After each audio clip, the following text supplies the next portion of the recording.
When you run paid ads, do you know where people should land after they click on your ad?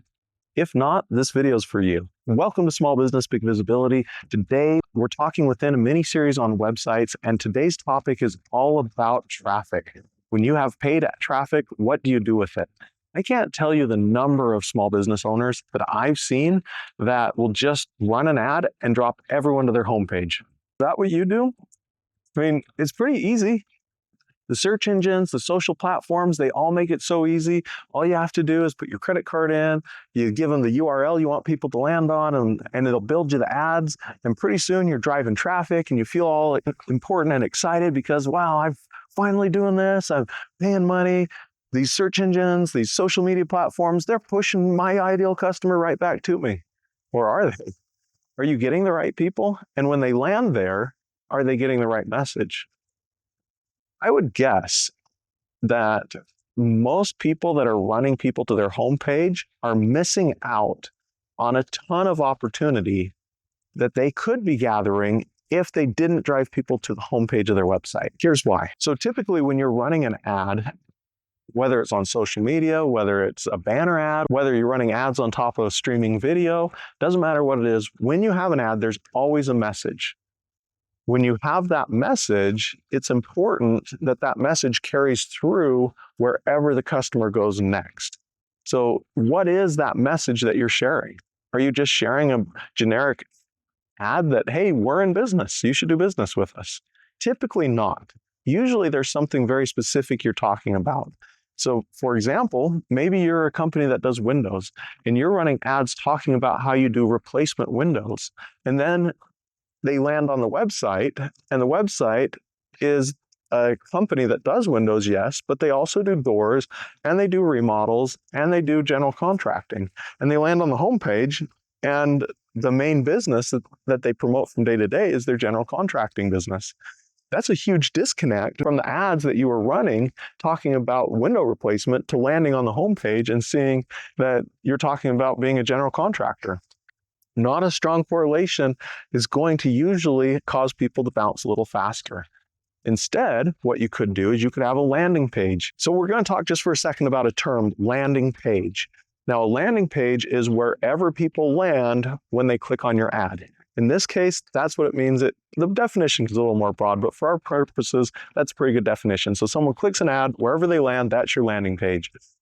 If the page is the home page, and not a dedicated page that continues the story of the ad, that disconnect is not great. So instead, what other options do you have? Do you put them on your contact page? No, they're not ready to connect with you yet. They just had the idea introduced to them via the ad that you're a company that could help them, but they haven't gone through the journey of going from, I heard about it, to I trust them, to I want to do business with them. So you don't drop them on the contact page.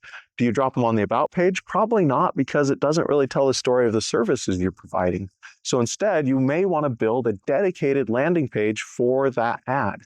The dedicated landing page first needs to reaffirm what they were hearing or seeing on the ad itself. So if you're talking about window replacement, you need to have a beautiful picture of a home or whatever building with the windows being replaced, or nice looking windows in that place, showcasing the windows. Maybe have your team. Oftentimes it's really helpful to have a short video on that landing page. And the owner of the business, if you're a small business, can talk about the service you provide, who you are, what you do, how you help. You want the messaging on that page to reinforce what they're seeing visually. Or if they watch the video, you want it to reflect what's the content in that video so that you continue to tell that story. And here's the story you're taking people on. First, it's you need this window replacement, which is why you've come here. Next, we provide that service. And you showcase that you provide that service, and you talk about how you provide that service. You talk about what sets your company apart and what differentiates you in the marketplace. Those differentiators need to be things your ideal customers care about, not just things that you think are cool. Then you want to showcase. You've told them you do the work, showcase it. Show them before and after. Show them a sampling of your gallery so that they start to trust you can do the work. Then you want to give them a sense of what that process looks like.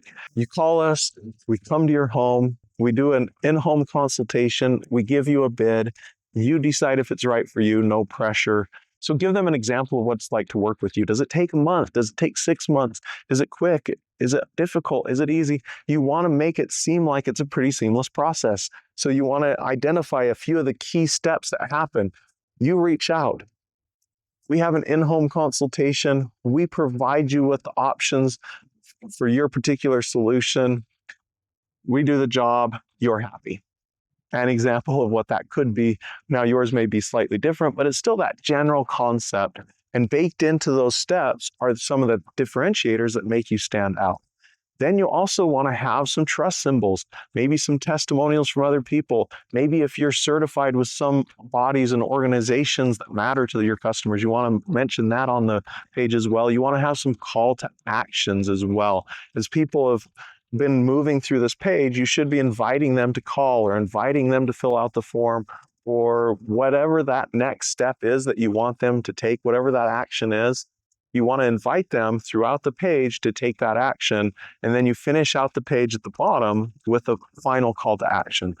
Hopefully this gives you a good idea on what should be on a landing page, where you drive people when you're running ads, because the stronger you have this flow for the customer, the more likely they are to understand who you are as a business, understand that you are a good fit for them, and that doing business with you is the right choice. And then if you make it easy for them to take that next step, they've invested a little bit more in the relationship with you, and they're more likely to do business with you.